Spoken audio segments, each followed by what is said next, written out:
Hi Collective, welcome to the channel. I'm Christo, a Divine Messenger. So we're going to get started on a Starseed transmission. Okay, I wanted to get into playing with some love cards and tarot, but obviously something else is coming through, right?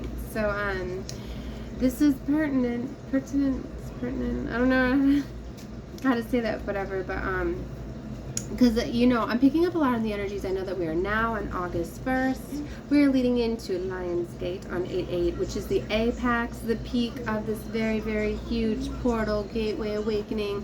My favorite time of the year. But like I was seeing that the energy is already rising as of July 27th. Is when basically like the corridor to this gateway opens up, leading us to the Lionsgate. We're very heavily feeling this energy in Leo season, which is causing major awakenings, activations, and ascension. Not to mention we've got a lot of other factors that are going on.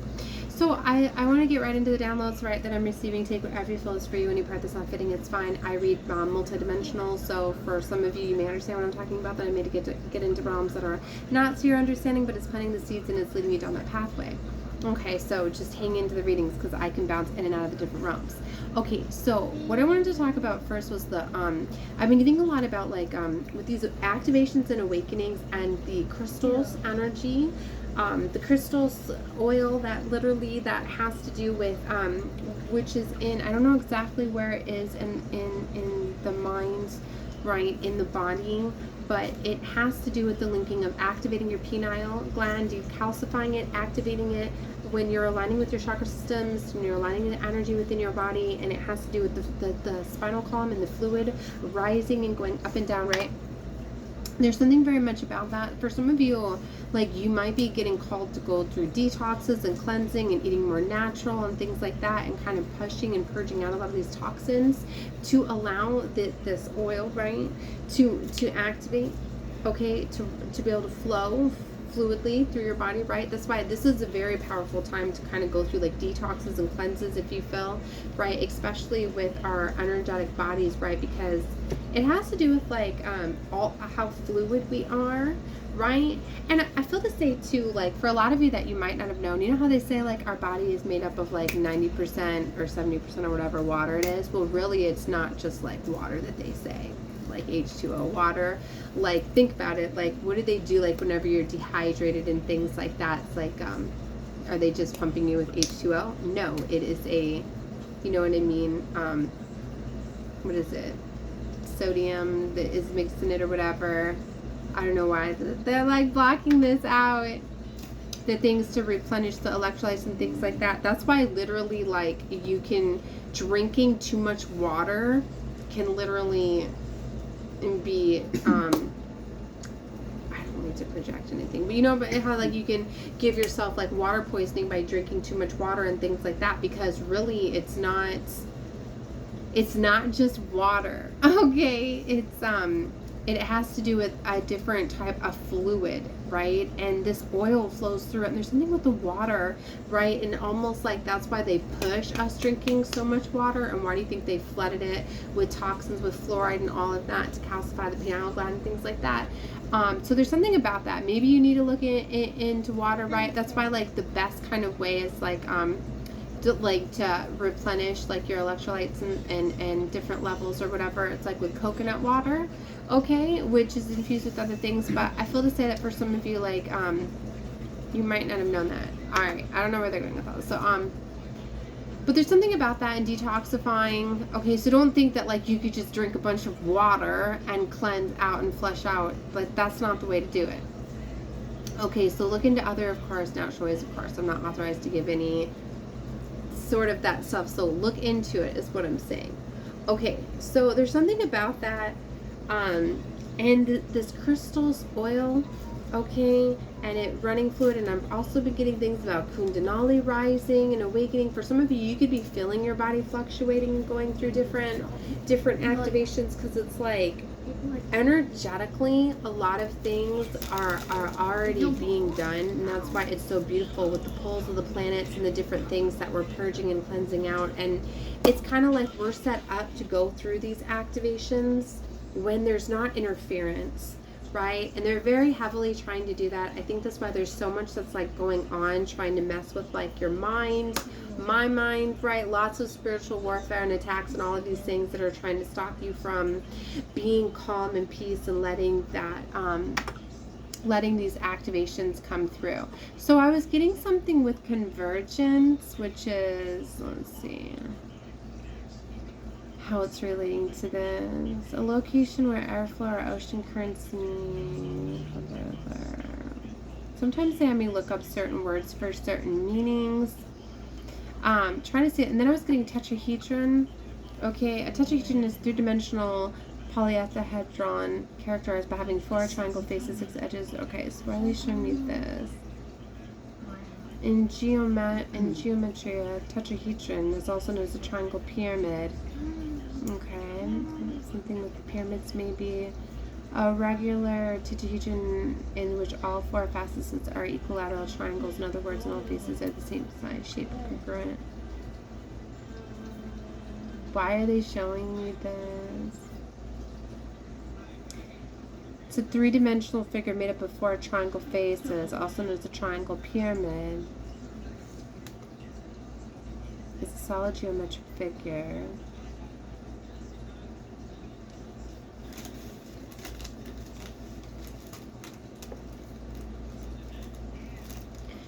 I'm not sure, but these are things that I was hearing.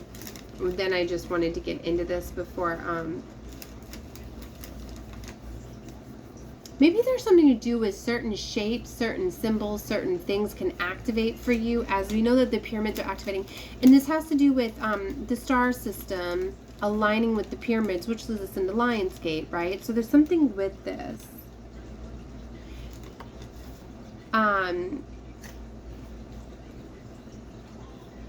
Definitely meditating on pyramids, taking a look at them. You know, I know that a lot of like astral traveling and stuff to the pyramids with Lionsgate. Also know a lot.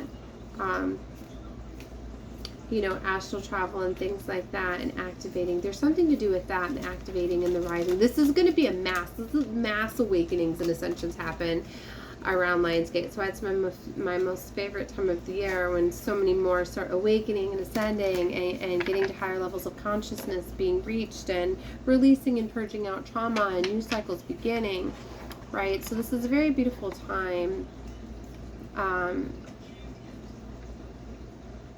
Yeah, I don't know. Let me look at Convergence too. And this is like a side note. Everything that I talk about is significant. That's why I said if it's not for you, it is. Maybe for some of you. It may be, it may not be, because you know, I wanted to get into love cards, and I was telling them I wanted to do a love reading, but then I felt maybe they just got out what they wanted me to say with maybe looking into the crystals oil, okay, and where that activates in the body and different things, because taking advantage of that can be very beneficial at this time, because really it's, you're infusing with Christ light, you're activating certain gifts, certain abilities. It's a very, very powerful thing when you get that oil running fluidly through your veins, through your body. It's interesting as a being saying it runs through your veins. I don't know. Convergence, a side note, says a young man on the rebound from a long-term relationship finds the woman of his dreams. The only problem is that she may only exist in his dreams. He finds fulfillment when reality and dreams converge. So I don't know if that's a movie. I don't know if that's a message for somebody. Yeah, it says that it's from 2015, a short drama. Maybe that's a side message for somebody that I clicked on that and I read that because, like I said, I was wanting to get into some love cards. Okay. So, and here I go shuffling them. So let's get a few love cards. Like, yeah, Sacred Union came out earlier when I was pulling these cards. I had it mixed with the clarifying love situation. So this is definitely coming out to, oh, that's what they were getting at. Oh, yeah.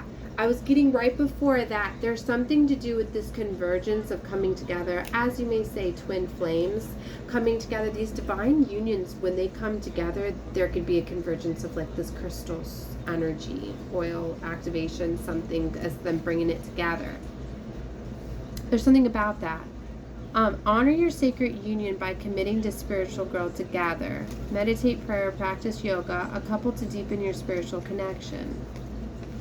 And mutual respect came out. Ensure mutual respect by valuing each other's opinions and boundaries. Communicate openly about your needs and respect each other's individual and space.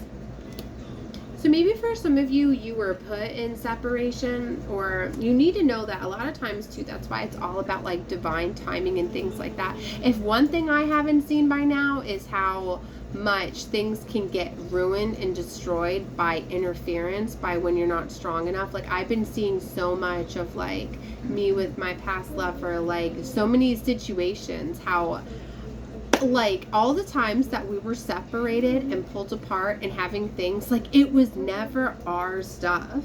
Like yeah, we got to where it was always interference, it was always spell work, black magic, things being projected, drama within family, friends. It was just always like, it was never like our love was always enough. Like if we could be by ourselves and shut out the world, there'd be no problems. But whenever it had to do with factors in the world and all of the things literally coming at us, where I was just like, wow, look at all of this like matrix interference, look at all of this.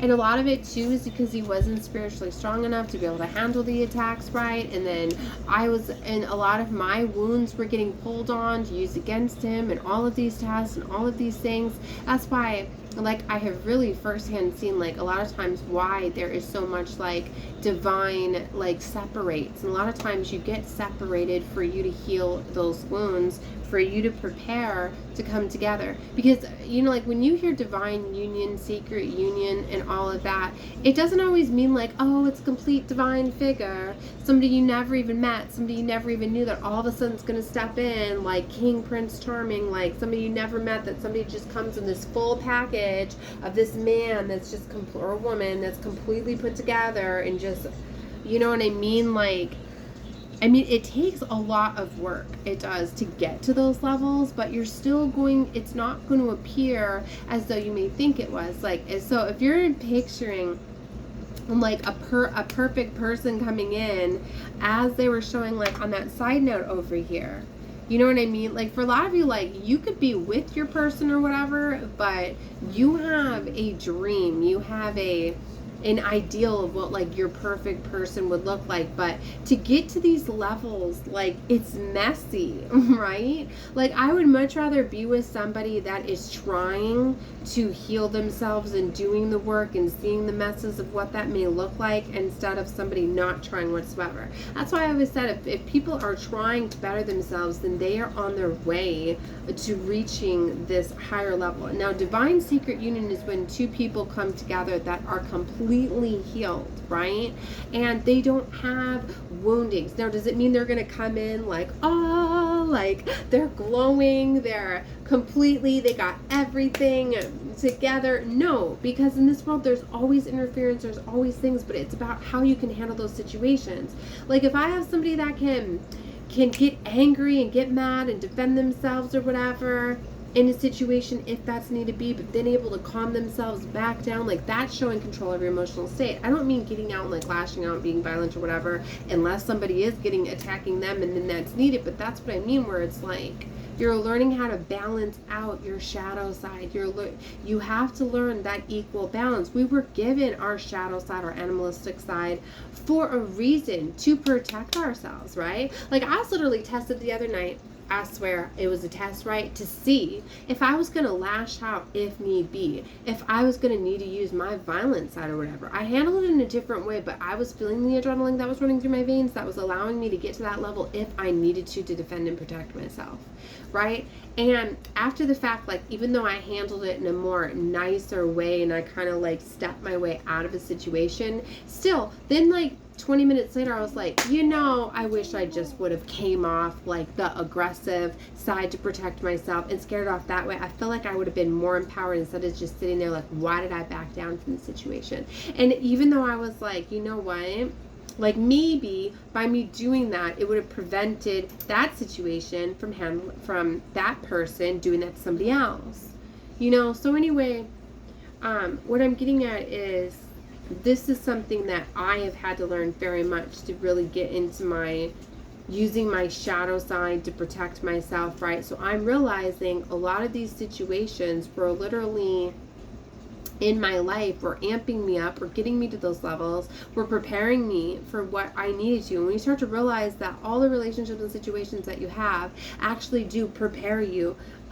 for your highest version of yourself. So for a lot of you, like, yeah, there can be people that are coming back together that you might have been separated from, that have done the work and done the healing, right? And just because certain situations triggered them or made them go through certain experiences, that doesn't mean that that wasn't your divine partner at that time. So, I mean, for some of you, like, it might not be, it might just be somebody, but that's why you got to not get hung up on the titles, right? There's so many titles out there, like, oh, my divine, my twin, my karmic, my karmic twin, or my catalyst twin, or there's all these different labels or whatever. I mean, you can put labels on anybody in anything. You gotta look at the lesson, and it doesn't even matter anyways, because I've been seeing that some of these twins, right, that were contracted, the ones that just sat by, were lazy for whatever reason, didn't want to do the healing, didn't want to do the work, well, then they're not advancing to a higher version of themselves. So then, yes, then a new contract's going to be activated for you. You're going to get another lover that you're going to trigger in, because the universe is so perfectly intrinsically like aligned. Like, you are always going to align with a vibrational version of yourself, right? Like, if you're putting off the vibration of love out there, you're going to attract it back. Now, you may have interference, and people may say destiny swappers, destiny blockers, and these people that come in, right, to block you and stop you and prevent you, but really they're to teach you that if you had weaknesses, if you had things that would have jeopardized that anyways, then you need to be able to push through those blockages, right? So it almost, in a way, it safeguards you and it protects you from ruining it. Because if you were to just go right to like your end game, your final person, right, or a divine, you know what I mean? So there's all these things, and you got to look at the fact that sometimes you get sidelined and pushed away because your divine partner, or the person that you want, like if you have a mindset like you want a certain person, right, you want somebody to be your divine partner, well, if they're not ready, then the universe could be testing them very, very heavily with certain things, and they're going to sideline you for a little bit while that person's going through their test to prepare them to make sure that when you come together, that they're not going to abuse you, because they're only seeing a mirage, basically, of their own woundings. That's why if somebody's not ready to receive love, somebody could be showing you all the love in the world, you're not going to see it, because you have to be a perfect match, a perfect energetic match. And I hope I'm making sense for some of you. Like I said, you're either going to get it or you're not going to get it. So you need to let go of attachments. That's why I say, like, the twin flame journey can very much be a twin flame trap. Especially if you get caught up with labels like somebody is your divine mirror, or is your divine, or whatever, because that can really change, right? And really, it's like you might have certain people that need to take on certain roles to get in there to teach you a certain lesson, or to trigger something that wasn't getting triggered for you before, where that was stopping you from seeing. You know what I mean? Like, I really do believe that, like, you have like a whole team, I feel, of soulmates. That's why you have many different soulmates. And no, a soulmate is not every single person that you align with for that to teach you something. I've heard some people say that, but to me, they're soul helpers, they're destiny helpers, and people, like, you are contracted to align with every single person, yes, that you do align with. Even if it's somebody that you stop off at a bus stop that you're talking to, or you run into a store for a couple minutes, like, yes, you are exchanging energetic codes, as we always are. But see, everything is set up that way, and whether you're realizing it and you're taking a piece of that information energetically or not, you have certain, there is always a reason why you align with anybody, right? Okay. So what I'm getting at is that, like, yeah, these sacred unions are definitely coming together because more of us are awakening and have been passing these tests and these lessons, and we're aligning with them and we're ready for them. But that's why they often say, like, your soulmate or whatever, you've often met your soulmate, a lot of times you come into alignment with your twin, it triggers your growth, right? And like I said, you could have a couple different people that you may feel as though they were your twin because they were like your ultimate, one of your highest level mirrors and things like that. But for a lot of you, you still get to choose. It's basically like a race to whoever can do the healing, whoever can get to your level. And that's what I mean. Like, you may be fine. Some of you, like, it may not be ready for you to come together fully with your, like, I don't even feel like, maybe your soul was split into two separate, and some believe that recovering part or getting into alignment with your higher self is coming into unison, because for some of you, like, the other half of your soul is not even here, it is in other realms or whatever. And so there's so many different facets, there's so many different ways to look at that. So I guess what I'm getting at is, like, let go of the labels, okay? Because sometimes, like, the highest version of yourself, the person that you may identify to the highest level of being your twin, it might literally be the other half of your soul triggering you into doing the massive amount of awakenings and soul evolution and growth that you need, but that's not going to be your end-all person. And that's something that I was thinking about too, or your kingdom spouse, or the person that you choose to marry or whatever. Like, I was thinking a lot about this the other night. I'm like, gosh, the twin flame journey is so hard. And even if I may have it wrong or whatever, and it is a karmic soulmate or whatever, a past life lover that's been triggering me to do my highest version and elevation of myself, you know what I mean? Because I see so much of me within him, and we have so many shared things. At the same time, I'm like, gosh, it gets exhausting, because it's like he's so competitive. So it's like whenever I have something to share, he has something to share, and everything is so mirrored. And whenever I'm going through something, he's going through something, and then it's always like I have to give compassion for him, and he's going through it. And then if he doesn't get the compassion back from you when I'm going through it, then I'm getting jealous, and then he's getting jealous, and then there's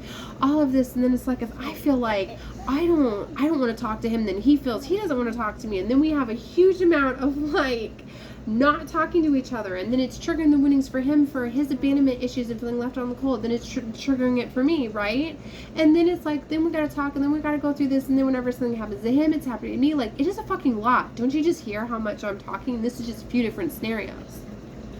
Source, calm me down. Okay. So it can be a lot. So a lot of times that's why you need breaks. Like, I was literally telling him today, I was like, everything, all of the attacks and everything that you're experiencing, because you are being hit so freaking hard right now to go through your levels to get to my level. You're being triggered on so many different levels, and it's and you're not able to, like, calm yourself, because then when you align with me, you're seeing a reflection of a lot of these things. It's like, for like a lot, it's like I feel like I get to where I'm blocking you out to protect you from yourself and to protect you from me. And it's like, sometimes I just want to miss you. And I want to think about how, like, the love we have and the beautiful things while missing you. Because it's just like talking to you, I see everything that's going on. And it's just so much. Is that making sense? So look at unions and separations. Sometimes they are just for your divine protection. Okay, I'm going to get off of that now. I feel like I was getting really amped up. Okay, so there was a lot that was coming through. I'm at 22 minutes. I only have 27:44 available for this reading, and then I got to get ready for my matrix job. So I'm sorry, like, this took over, right? But maybe this is going to allow some of you to see things from a different perspective, a different level. Stop focusing so much on labels. Stop looking for that perfect person, right? Because there's some of you, the perfect person that you're looking for, it's not there. Right? And your twin might literally be just to trigger every single thing within you to heal, to reach the highest version of yourself, just to put you in the arms of somebody else that's going to be to that level. Because for some of you, they're going to have to heal the rest of the way. If you're not in perfect unison and perfect alignment, you might have somebody else that you're going to. And maybe you go to this other person and it's just another person for you to have fun with, like, a placeholder, or just another soulmate, or another somebody that you get to share your life with for a little while, because you were contracted to do so. Like, you know, I've been thinking a lot about too, like, how do you not know that, like, marriage wasn't like a trap? What if you're really not supposed to be with one person the rest of your life? What if you really not? Because you keep and especially as you have evolution and growth. So how do you know that, like, you know what I mean? And who's to say, like, you know, it's a beautiful thing when people get together. Like, maybe you're with someone, you love them a lot, you go to somebody else, and you're with them a couple years and one person really couldn't get over you, so now they do the healing and they're to your level, so then you can get back together, and then maybe you guys are to your highest level, and then you're like, all right, well then we're gonna spend the rest of our lives together now, and that's fine. But when you look at it from like a 3D perspective, like it looks so messy, right? Because it's like, oh, you got together, then you left each other, then you got other lovers, and you got back together, because then you're listening to judgments of other people and all of that. But really, that person that came in actually got you ready to be the highest version of yourself, to prepare you to get the love of your life back. Do you ever think of that? But that's what I mean. But if you focus so much on like marriage and structure, that's why I've never felt like, oh, just because you get married, like, wait, back me up. I feel like I'm gonna piss off some people. I don't mean be a cheater or whatever. My thing, there's a reason why I've reached the age that I'm at. It's which I say I'm 33. I'll never age or go beyond 33. I'm in my timeline of 33, so it doesn't matter. But anyway, since I've reached the level that I'm at, like, that's why I've never been married. I always said that if I do that vow, it's going to be one time. But I've had 3 engagements and I've turned down, or wait, how many have I had? Yeah, no. I've had 2 engagements, I've turned down 1. Okay. So I should have been engaged 3 times, right? And even having 4 children, you know, that I knew that wasn't a reason to marry, because I knew that I wasn't going to marry. And I even said if I was to marry, that I don't believe in divorce and all of that, that I'd just disappear, I'd run away, have fun fighting you or whatever. But, yeah, but still, like, because to me, like, I'm very serious. Like, if I was going to take a vow to tell somebody that, like, I will be with you forever, then I know that would be. But maybe it was really me shying away from this marriage construct, and you know what I mean? Like, I get it, the love. Like, I was even pressuring, like, my past lover, like, why are we not, like, engaged? Like, you call me your wife all the time, you tell everybody I'm your wife, but you're not. You know what I mean? Like, we've done the promise rings to each other and things like that, but not really engaged and stuff like that. And he always knows that, like, money, it's just material. It doesn't matter. He doesn't have to go buy me an expensive ring. That's not what it's about. You know, so I've always been like, what is stopping him from making that proposal or whatever? You know, because I'm starting to realize he's my twin and he feels the same way. Or just my highest version mirror of myself. Either way, he's still feeling the same thing, right? Alright, so I'm down to 44 seconds. I hope that this is making sense. Last card I flipped to is Radiant Love. Let your love radiate by being a source of positivity. Spread joy, kindness, and light into your relationship, and let your love shine brightly. You really just got to trust what you feel and let go of labels and what anybody has to say. Trust what you feel, right? All right, love and light to all of you guys. Definitely check out more of my readings and subscribe if you have not, so that way you will get notifications when I upload. If they love to promote them, sometimes they don't, so always check back in with me. All right, so I try to upload at least 1 a day. I'm trying to get up to doing more, but if I miss a day, it won't be long until I upload the next one. Know that. Love you guys.